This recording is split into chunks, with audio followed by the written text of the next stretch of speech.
아니야, 아니야. 바닥에 들어놓고 막 울고불고 생떼를 부릴 때 울지 마. 쭉. 징징대지 마. 엄마 화날라 그래? 내 새끼지만 어우 하는 말이 절로 나옵니다. 하지만 여러분 그거 아십니까? 생떼를 부린다는 건 내 아이가 잘 자라고 있다는 증거입니다. 하지만 생떼 쓸 때 밖에서 난리 부릴 때 힘들죠. 내 아이 생떼 이것만 알아도 꼭 해결되고 도움되실 겁니다. 지금부터 시작!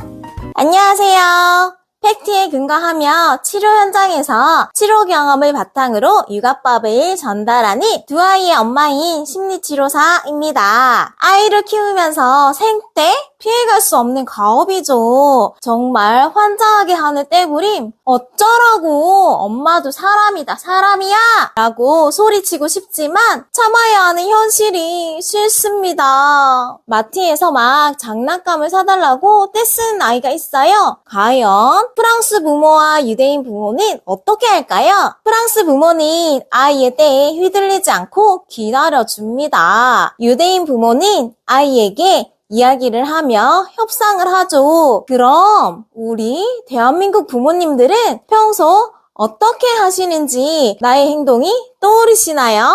막 지잡듯이 화를 내거나 아니면 알았어 엄마 이거 해줄게 그만 울어 그만 징징대 라고 들어주시나요? 여기서 내 아이 생떼 그것에 대해 알려드릴게요. 여기서 말하는 이것은 아이의 생떼는 당연하다. 발달 과정 중 하나이다. 우리 집 아이만 그런 게 아니다. 라고 생각을 바꾸시는 거예요. 아이의 생떼 그 자체를 인정해주세요. 떼를 완벽하게 해결할 수 있답니다. 떼 쓰는 이유는 분명히 있습니다. 그냥 막 생떼를 부리거나 하지는 않아요. 아이의 내면에는 이유가 존재한다는 거죠. 민감성을 발휘해서 내 아이의 생떼를 파악하는 게 제일 좋은 방법이에요. 그럼 도대체 왜 떼를 쓰는지 일반적인 이유를 살펴볼게요. 첫 번째, 떼를 썼더니 들어줘. 두 번째, 떼를 완전 쓰고 힘겨루기 해야만 얻을 수 있었어. 세 번째, 엄마 때문에 억울했는데 계속 뭐라 해. 네 번째, 욕구 충족이 필요할 때 엄마가 이 부분 채워줘. 지금 당장. 다섯 번째, 내가 원하는 거 들어줄 수 있으면서 날 사랑하지 않아. 자기중심적 사고를 하고 있어요. 여섯 번째, 떼를 썼더니 엄마 아빠가 나에게 관심을 줬어. 부정적인 관심 끌기라고 합니다. 일곱 번째, 컨디션 난조로 피곤할 때, 잠 올 때 극단적으로 난리가 납니다. 아이의 입장에서 생각해보면 이런 이유들이 있어요. 참고로 언어가 느린 아이들에게도 떼는 자주 나타나는 현상입니다. 생떼 버튼이 터지려고 할 때, 신호가 왔을 때 다른 쪽으로 관심을 전환하는 것도 도움이 된답니다. 예를 들어 아이가 고양이를 좋아해요. 우와 저기 봐봐 고양이 있어. 솜사탕 같은 고양이야. 봐봐 아기 고양이 같아. 라며 내 생떼 생각을 환기시켜 주세요. 며칠 전에 있었던 이야기인데요. 최근에 인형 뽑기 가게가 유행이더라고요. 분명히 둘째를 보았을 때 인형 뽑기 실패하면 난리 날 것 같은 느낌, 좌절을 느끼고 한 번 더 해달라는 기운을 감지했죠. 시작 전 인형 뽑기 기계에 대해 이야기를 해주고 걸릴 확률에 대해서도 예고를 해줬죠. 어떻게 되었을까요? 인생 5년차 첫 인형 뽑기가 두 번의 기회로 뽑힐 리가 없잖아요. 저도 어려운데 뽑기 똥손입니다. 결국 실패한 사실을 알자마자 한 번 더 기회를 달라고 엄마 한 번만 더 울고불고 시작이 되었답니다. 그분의 생떼요. 그래서 얼른 둘째를 안고 골목으로 들어갔어요. 울음이 그칠 때까지 기다려줍니다. 울기 시작하면 진정할 때까지 시간이 걸려요. 저희 아이는 엄마에게 안겨있을 때 감정 조절이 쉬운 걸 알아차리고 도와주고 있어요. 그러면서 생각을 하죠. 아이에게 전해주고 싶은 말을요. 20분쯤 지나서 다 울었어 엄마 라고 하더라고요. 다 울었어? 인형을 못 뽑아서 속상했구나. 엄마도 어릴 때 해봤는데 안 되더라. 하지만 우리 2번만 하기로 약속했지.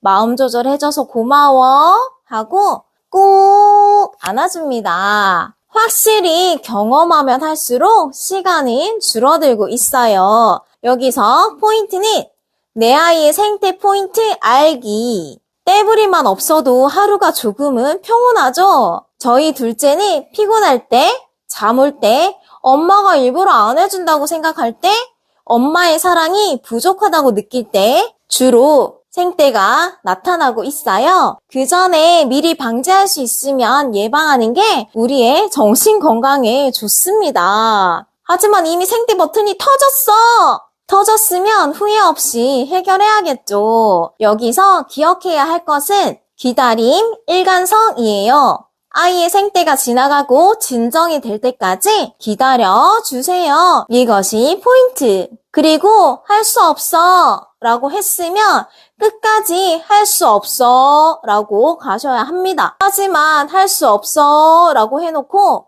잘 버티시다가 아이에게 휘말려서 할 수 있어 로 바꾸시면 때는 수시로 찾아옵니다. 호환마마보다 무섭다는 생떼 말이죠. 수아가 사탕 먹고 싶었는데 하나 더 먹고 싶었구나. 다음에는 사탕이 하나 더 먹고 싶어요 라고 이야기해줘. 부모의 말로 아이들은 하나하나의 장면들이 습득하고 배워나갑니다. 아니 그런데 생떼를 쓰면서 울면서 엄마 안아줘 라고 할 때 안아줘야 하나요?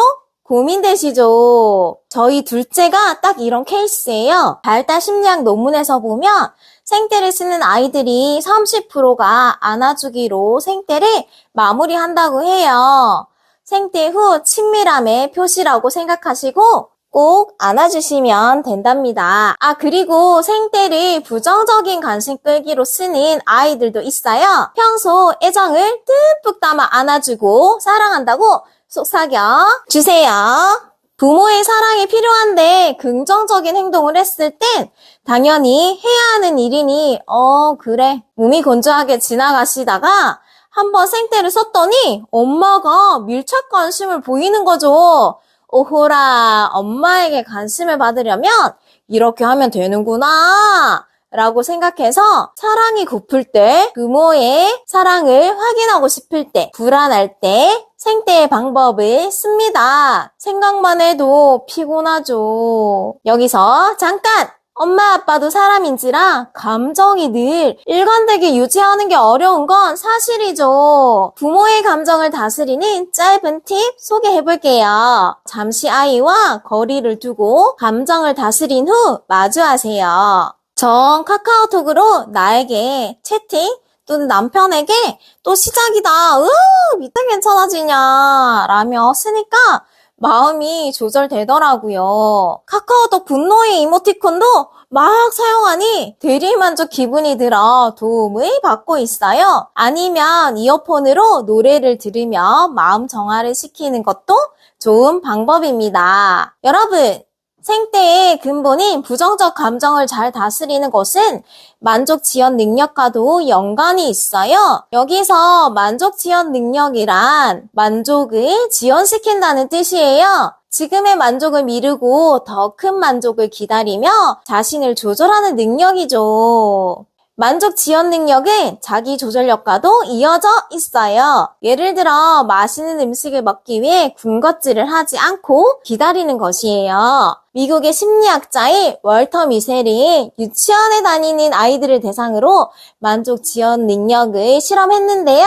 만족 지연 능력이 아이의 삶을 성공적으로 만드는데 필요한 능력이라고 합니다. 와우! 내 아이가 만족 지연 능력이 높은지 한번 간단하게 테스트 해볼게요. 아이에게 오늘 젤리 여기까지만 먹자. 내일 놀이터 다녀온 후 수아가 좋아하는 마카롱 먹으러 갈까? 라고 했을 때 알았어.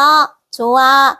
라며 젤리를 그만 먹는 행동을 보이면 아이들이 만족 지연 능력이 잘 자라고 있다는 증거예요. 아이의 생태에서 출발하여 만족지원 능력과 자기 조절력까지 이어져 있다는 사실을 알게 되었어요. 그래서 저는 두 아이에게 미디어 노출을 최소화하고 육아를 하고 있어요. 이 모든 것은 따로 떨어져 있는 것 같지만 하나의 줄기로 이어져 있음을 이해하시면 될 거예요. 미디어 노출로 인한 언어 지연은 아이의 생태를 부르죠. 뇌 발달을 방해하며 이것은 작은 줄기로 뻗어서 만족 지연 능력이랑도 이어져 있어요. 미디어를 안 본다고 생태를 안 하고 지나가는 건 아니지만 미디어 영상으로 생태까지 이어지는 것은 방지할 수 있죠. 저희 집 첫째님은 32개월 때 마트 바닥에 들어 누웠어요. 너무 민망했던 그 시절입니다.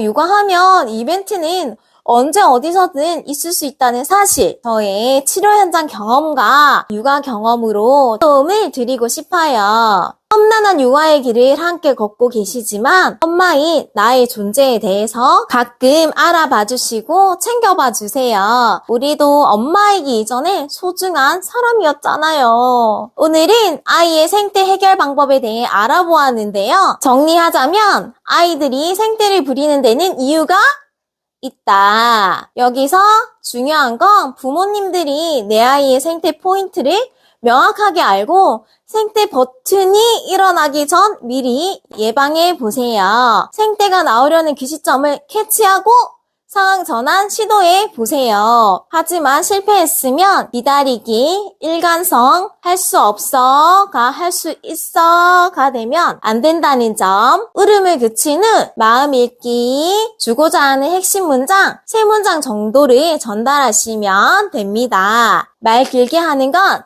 no 이에요. 아니 그런데 이게 말이 쉽지 잘 안 된다고요. 알아요. 쉽지 않다는 거 너무 잘 알지만 그럼 아이의 생태에 지배당하실 건가요? 연습, 반복 꾸준히 해주시면 꼭 아이가 변합니다. 그리고 우리 아이가 어디 가서 이렇게 생태를 부리겠어요. 가장 친밀하고 믿을 만한 부모니까 난리 생난리를 부리는 거예요. 아이의 생태를 인정하시고 이해하셔서 오늘도 죄책감 느끼지 않는 육아 되시기 진심으로 응원합니다.